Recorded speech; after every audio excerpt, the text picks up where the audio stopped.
Hi friends, नमस्कार। स्वागत करते हैं आपका हमारे चैनल शुक्ला साहित्य अकेडमी पे। आज का हमारा टॉपिक है मेटल एंड नॉन मेटल। ये क्लास 10 का चैप्टर थर्ड है, तो इसे अच्छे से फोकस करके पढ़ेंगे। फ्रेंड्स, चैप्टर स्टार्ट करने के पहले मैं आपको फिर से ये कहना चाहता हूँ, केमिस्ट्री को आपको जीना है। हम अपनी डेली लाइफ में लगातार केमिस्ट्री यूज़ कर रहे हैं। केमिस्ट्री से रिलेटेड जितने भी एलिमेंट्स हैं हम उनका उपयोग कर रहे हैं, पर हम उन पे फोकस नहीं करते हैं। केमिस्ट्री कोई भी रटने वाली चीज़ नहीं है। जब आप उनको जीना शुरू कर देते हैं या जिन एलिमेंट्स को या जिन सामानों को हम यूज़ कर रहे हैं उनको समझना शुरू कर देंगे, वो अपने आप आपके दिमाग में बैठ जाएंगे। आपको फिर एग्जाम के लिए उसको अलग से रटने की कोई आवश्यकता नहीं और ना ही इससे फिर कोई कंफ्यूजन होगा। चलिए, ज़्यादा समय वेस्ट ना करके स्टार्ट करते हैं। Metal and non metals. Metal and non metal ऐसी चीज़ें होती हैं जिनको हम अपनी डेली लाइफ में यूज़ करते हैं। जैसे एग्जाम्पल हो गया आयरन। आयरन आप किसी न किसी रूप में अपने घर में यूज़ करते ही हैं, या तो किसी बर्तन के रूप में, या फिर रोटी बनाने के लिए जो चिमटी आती है उसके रूप में, या घरों में जो छड़ लगी रहती है, लोहे की रॉड्स लगी होती है उनके रूप में, या फिर कील ठोकने वाली हथौड़ी के रूप में, कील के रूप में, किसी न किसी रूप में। तो आयरन हो गया, कॉपर हो गया। बिजली के सबके घरों में बिजली के जो वायर होते हैं कॉपर के ही रहते हैं। एल्युमिनियम हो गया, आजकल घरों में जो खिड़कियां बन रही हैं, कई जगहों पे दरवाजे भी जो बन रहे हैं वो एल्युमिनियम के सेक्शंस के ही बनते हैं। तो वो, तो ये लाइव एग्जांपल जिनको हम लगातार देख रहे हैं। गोल्ड हो गया। गोल्ड जो है नॉन मेटल्स होते हैं, सॉरी गोल्ड भी मेटल्स होते हैं, तो गोल्ड को भी हम अपने घर में लगातार देखते हैं। गोल्ड हो गया, सिल्वर हो गया, ये ऐसे, ये सब लाइव एग्जांपल है जिनको हम लगातार अपने घरों में देखते हैं। कुछ नॉन मेटल्स होते हैं, जैसे कि कार्बन हो गया, आपका हाइड्रोजन हो गया, ऑक्सीजन हो गया, ये सब नॉन मेटल्स की कैटेगरी में आते हैं। ये मैं ज़्यादा डिटेल में आपको इसलिए बताऊंगा कि पीरियोडिक टेबल में आप लोगों ने ऑलरेडी इसको पढ़ा है। मेटल और नॉन मेटल इनके कैटेगराइज किया गया है। अच्छा, मेटल्स और नॉन मेटल को हम किस बेस पे कैटेगराइज करते हैं? तो उनकी प्रॉपर्टी के बेस पे, उनका गुणधर्म, उनका फिजिकल नेचर जो है, कि उसके बेस पे उनको हम करेक्टराइज करते हैं। और उनका जो फिजिकल नेचर है, यानी उनकी जो प्रॉपर्टी है, वो किसके ऊपर डिपेंड करता है? उनके यूज के ऊपर डिपेंड करता है। ये कैसे डिपेंड करता है, ये हम अभी आपको आगे बताएंगे। आप याद रखिएगा हमेशा कि मेटल या नॉन मेटल, इसको जो हम क्लासीफाई करते हैं ये उनके फिजिकल प्रॉपर्टी के बेस पे ही करते हैं, उनके गुण धर्म के बेस पे। और उनका गुण धर्म जो है ये किसके ऊपर डिपेंड करता है? उनके यूज के बेस पे, हम उसको कैसे यूज में ला रहे हैं। ठीक है, तो यहाँ पे हमने आपको कुछ बताया मेटल्स के एग्जांपल। आयरन हो गया, कॉपर हो गया, एल्युमिनियम हो गया, मैग्नीशियम है, सोडियम है, लेड हो गया, जिंक हो गया। तो ये मेटल्स के, और उसके अलावा और भी एग्जांपल हो गया आपका गोल्ड हो गया। नॉन मेटल के एग्जांपल कुछ हमने दिखाया, कार्बन, ऑक्सीजन हो गया, नाइट्रोजन हो गया। इसमें से ये तीनों तो गैस हो गए आपके। ऑक्सीजन हो गया, नाइट्रोजन हो गया, सल्फर हो गया, गैस फॉर्म में रहती है। कुछ इसमें सॉलिड फॉर्म में भी रहती है। आपका आयोडीन हो गया, ये आप लोगों ने आयोडीन का टिंचर यूज किया है प्रयोगशाला में, लैब में। आयोडीन हो गया, फास्फोरस भी यूज होते हैं, फास्फोरस से क्रिस्टल फॉर्म में आते हैं। हाइड्रोजन आपका गैस के फॉर्म में रहता है। ब्रोमीन एक ऐसा एक्सेप्शन है नॉन मेटल से। जनरली नॉन मेटल जो होते हैं या तो सॉलिड फॉर्म में रहेंगे या गैस फॉर्म में रहेंगे, लेकिन ब्रोमीन जो है एक ऐसा नॉन मेटल है जो हमेशा लिक्विड फॉर्म में रहता है। रूम टेम्परेचर पे लिक्विड फॉर्म में रहता है। तो जो एक्सेप्शन चीज आती है केमिस्ट्री में, वही एग्जाम के पॉइंट ऑफ व्यू से मोस्ट इंपॉर्टेंट हो जाती है, 5 स्टार हो जाती है, क्योंकि क्वेश्चन हमेशा वहीं से बनते हैं। ये कॉम्पिटेटिव एग्जाम, नीट के एग्जाम में हमेशा पूछता है कि निम्न में से कौन सी मेटल है जो लिक्विड फॉर्म में पाई जाती है। ठीक है, अब आगे और हम प्रॉपर्टी देखते हैं। हम अभी स्टार्ट कर रहे हैं मेटल से। देखिए, कोई भी मेटल होती है, मेटल को जब बात है तो आप हमेशा दिमाग में, या तो जो आपको लाइव एग्जांपल आप लोग देखे हैं, आयरन हो गया या कॉपर हो गया, इसको दिमाग में ले आया करिए। अब इसको दिमाग में रख के आप सोचिए कि कैसा है इसका नेचर। आयरन, आयरन का नेचर कैसा होता है? आयरन सरफेस क्या होती है? हार्ड होती है ना, कठोर होती है आयरन की। तो आयरन की सरफेस क्या हो गई? हार्ड। मतलब मेटल्स की सरफेस जो होती है हार्ड होती है। आप कॉपर को भी देख लीजिए, इसकी सरफेस हार्ड रहेगी, इसकी। ठीक है। दूसरी चीज, मेटल्स को जब भी किसी हार्ड सरफेस पे पटकते हैं तो एक साउंड आएगा। साउंड आता है, इस साउंड को क्या कहते हैं? सोनोरस, या हिंदी में ध्वनिक भी कहते हैं। तो जैसे एग्जाम्पल के लिए आप ले लीजिए, आप कहीं किसी लोहे की दुकान पे आप गए होंगे तो उन लोगों ने जैसे आयरन की या लोहे की चादर बनाते हैं, पीट पीट के उसको चादर बनाते हैं। तो एक हमको और प्रॉपर्टी लोहे का, मेटल का क्या समझ में आ रहा है कि जो मेटल्स होते हैं उनमें क्या होती है? उनको तन्यता होती है, डक्टिलिटी होती है, हम उसको पीट सकते हैं, पीट के एक अलग स्वरूप में दे सकते हैं। ऐसी कॉपर भी होती है। कॉपर को भी हम अलग अलग चीजों में उपयोग में लाते हैं, जैसे कॉपर के बर्तन भी रहते हैं, कभी हम कॉपर का कुछ और यूज बना लेते हैं। तो इनमें डक्टिलिटी होती है, आप इसको अलग स्वरूप में चेंज कर सकते हैं। ऐसे एल्युमिनियम को भी आप देखते हैं, एल्युमिनियम की कभी हम खिड़की भी यूज़ करते हैं, कभी दरवाजे भी यूज़ करते हैं, कभी बर्तन में भी यूज़ करते हैं। तो अलग-अलग जैसा चाहे, तो ये कैसे हो जाती है, यानी आपसे ठोकने पीटने की इसमें हम प्रॉपर्टी होती है, तो डक्टिलिटी रहती है, इसलिए हम जैसा चाहें वैसा स्वरूप इसको दे सकते हैं। तो पहले हमने बताया कि मेटल की जो सरफेस होती है, ये क्या होती है, हार्ड होती है। अच्छा, ये फर्स्ट इसका प्रॉपर्टी हो गया। दूसरा प्रॉपर्टी है, मेटल की सरफेस में हमेशा चमक होता है। कभी आपने आयरन को छीला है? आयरन की छिलाई होती है, आप किसी दुकान में जाके देखिए, उसमें चमक दिखेगा। कभी कॉपर है, कॉपर की वायर को जब आप काटते हैं, काटने पे आप देखिए उसमें आपको चमक दिखेगा। तो ये इनका फिजिकल नेचर होता है कि हमेशा मेटल की सरफेस चमक होगी। सबसे लाइव एग्जांपल और कुछ नहीं देखना तो आप एल्युमिनियम को ही देखिए, एल्युमिनियम की सरफेस चमकती हुई आपको दिखती है। गोल्ड को देख लीजिए, सिल्वर को देख लीजिए, तो ये इनकी प्रॉपर्टी है कि मेटल की सरफेस हार्ड रहेगी, मेटल की जो सरफेस होती है उसमें हमेशा चमक आपको दिखेगा। फिर जो एक चीज आपको और बताना था कि सिल्वर और गोल्ड, ये दोनों ऐसे मेटल्स होते हैं जो आघात वर्धनीय भी होते हैं। सिर्फ ये दोनों नहीं, और भी जितने मेटल्स होते हैं आघात वर्धनीय भी होते हैं।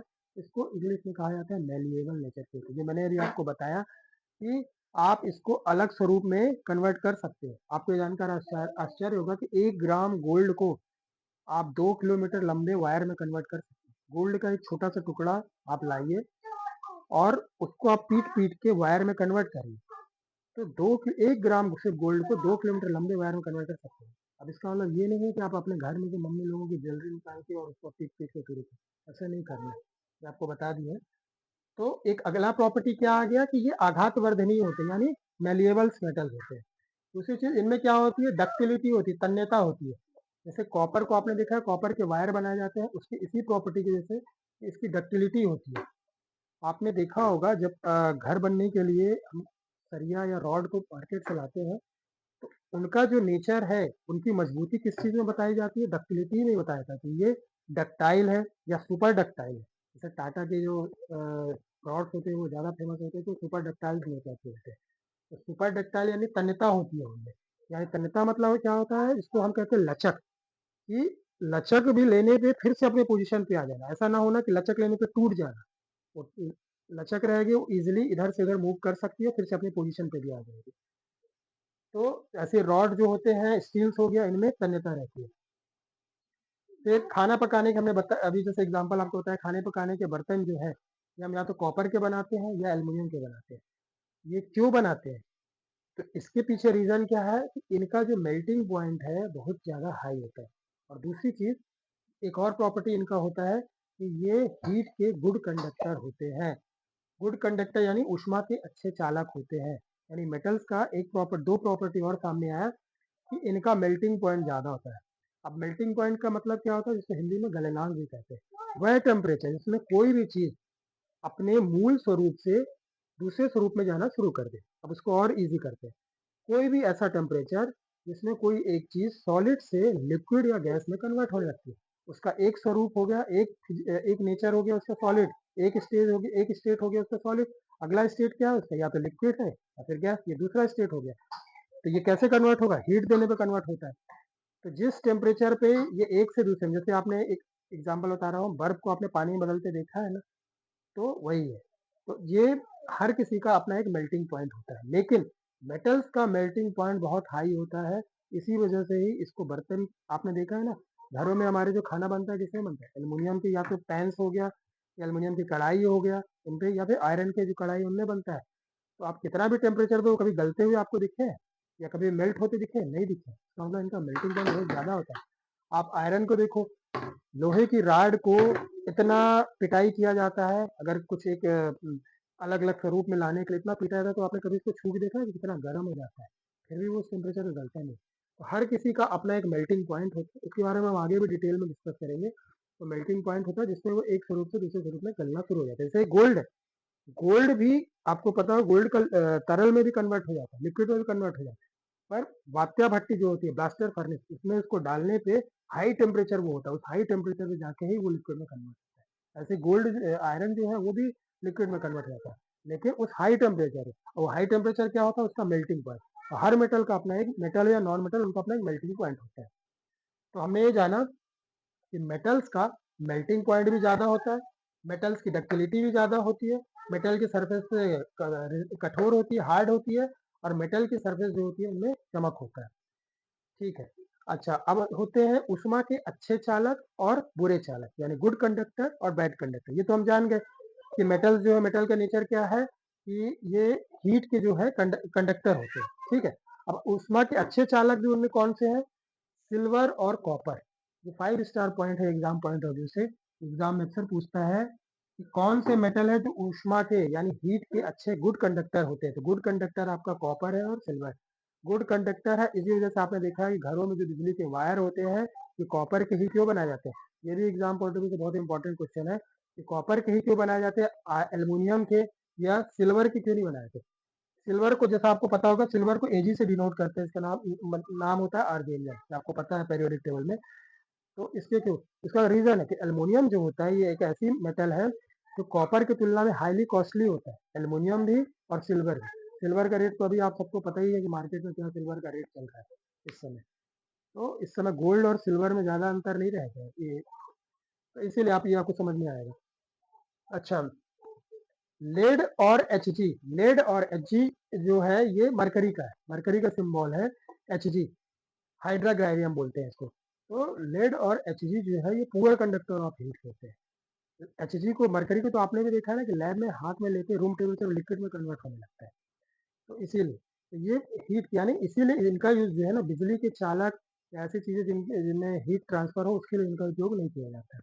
ठीक है। तो ये उष्मा के कुछ चालक होते हैं, इनमें हीट प्रोड्यूस नहीं किया जा सकता। तो ये भी एक एग्जाम पॉइंट ऑफ व्यू से इंपॉर्टेंट होता है क्योंकि हमने अभी आपको बताया कि मेटल जो होते हैं वो हीट के कंडक्टर होते हैं। और लेकिन लेड और एच ये एक्सेप्शन है, ये जिनमें ऊष्मा मतलब पुअर कंडक्टर होते हैं। हीट के, हीट इनमें प्रोड्यूस हो सकती है क्योंकि मेटल है, पर पुअर कंडक्टर रहेंगे। ठीक है। अच्छे चालक का मतलब क्या होता है, गुड कंडक्टर का मतलब क्या होता है? जो अपने में से आसानी से हीट को पास कर देते हैं, वो गुड कंडक्टर कहलाते हैं। जब भी कंडक्टर के का आए तो दिमाग में कॉपर को ही रखिए। कॉपर के अंदर इलेक्ट्रिसिटी प्रवाहित हो जाती है।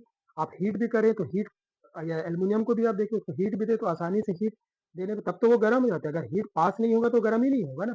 जैसे पानी गर्म करने वाली जो रॉड होती है हमारे, हम यूज करते हैं तो वो क्या रहता है, एल्यूमिनियम की तो रहती है। कुछ देर बाद आप देखते हैं ना पूरा पानी गर्म हो जाता है। कैसे होता है?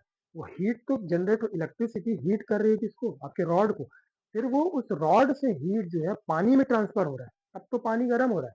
और उसका भी नियम रहता है कि नीचे से ऊपर की तरफ गर्म होता है, वो आगे की क्लास में देखेंगे कैसे। तो ये उष्मा के अच्छे चालक हो गए। ठीक है। अच्छा, एक कंसेप्ट और आता है कि आपने देखा होगा कि जो वायर्स होते हैं उनमें या तो पीवीसी का कोटिंग रहता है या रबर का। ये भी एग्जाम पॉइंट ऑफ व्यू से इंपॉर्टेंट होता है। पीवीसी का मतलब होता है पॉलीविनाइल, पॉलीवाइनिल क्लोराइड, या फिर रबर की। क्यों होता है? क्योंकि हीट के गुड कंडक्टर होते हैं, ऐसे लेने पे आपको करंट लग सकता है, इसीलिए इसके ऊपर कोटिंग किया जाता है पीवीसी का। तो यानी इससे एक चीज हमको और समझ में आ रही है कि किसी भी मेटल को अगर आपको यूज करना है तो उसके ऊपर आपको पॉलिश करना पड़ेगा या उसके ऊपर कोई कोटिंग करना पड़ेगा, ताकि वो क्या बोलते हैं उसकी, उसमें इलेक्ट्रिसिटी या हीट जनरेट ना हो सके। ठीक है। अब ये आपने आगे आपको बताएंगे और भी कि एल्युमिनियम के ऊपर पॉलिश क्यों किया जाता है, उसके पीछे भी रीजन है, ये इसी से रिलेटेड है, तो वो आगे डिस्कस करेंगे। फिर मेटल जो होती है ये हार्ड सरफेस से टकराकर साउंड प्रोड्यूस करती है, ये हमने आपको बता दिया। साउंड को सोनोरस कहते हैं। इसका एग्जांपल हम आपको बताया, लोहे की रॉड का हमने एग्जांपल बताया कि स्कूल की घंटी को भी आप समझ सकते हैं। आपने देखा स्कूल घंटी बजाने पे साउंड आता है, साउंड आता है। तो ये नॉन मेटल का नेचर नहीं होता है, मेटल का ही नेचर होता है। इसीलिए हम आपको बार बार बोल रहे हैं कि आप अपने लाइव एग्जाम्पल चारों तरफ देख रहे हैं, केवल इसको आपको समझना है कि ये सब मेटल की प्रॉपर्टीज है। ये भी आपको बता दिया कि मरकरी को छोड़ के सारे मेटल्स जो है रूम टेम्परेचर पे सॉलिड होते हैं। और नॉन मेटल जो होते हैं वो, उनका नेचर कैसा होता है? सॉलिड रहेंगे या फिर गैस रहेंगे। नॉन मेटल्स लिक्विड में नहीं रहते हैं, केवल ब्रोमीन है जो लिक्विड फॉर्म में रहता है। फिर गैलियम और सीजियम, ये दोनों भी मेटल होते हैं। इन दोनों का मेल्टिंग पॉइंट कम है, ये भी एक्सेप्शन है। तो एग्जाम पॉइंट ऑफ व्यू से ये भी 5 स्टार पॉइंट हो जाता है कि ऐसी कौन सी मेटल्स हैं जिनका मेल्टिंग पॉइंट कम होता है। इनका मेल्टिंग पॉइंट कम होता है, आप इसको हथेली पे लेंगे तो हथेली पे लेते ही ये पिघलना शुरू कर देते हैं। इसलिए आपने देखा होगा कि ज्यादातर उपकरण जो होते हैं, इंस्ट्रूमेंट्स होते हैं, उनमें इनका यूज नहीं होता गैलियम और सीजियम का, क्योंकि आपने इसको हथेली पे रखा उतनी में वो लिक्विड फॉर्म में कन्वर्ट हो जाएगा, पिघलने लगेगा। तो फ्रेंड्स यहाँ से ये मेटल के 8 से 10 प्रॉपर्टी हम लोगों ने आपसे डिस्कस किया, इसको बहुत अच्छे से दिमाग में रखिए। हमारा मेटल वाला पार्ट कंप्लीट हो गया। नेक्स्ट क्लास में हम देखेंगे नॉन मेटल्स के ऊपर। आज की क्लास हम नॉन मेटल्स में नहीं ले रहे हैं कि बहुत ज़्यादा कंफ्यूजन होगा। अगली क्लास में हम नॉन मेटल के ऊपर डिस्कस करेंगे। Thank you.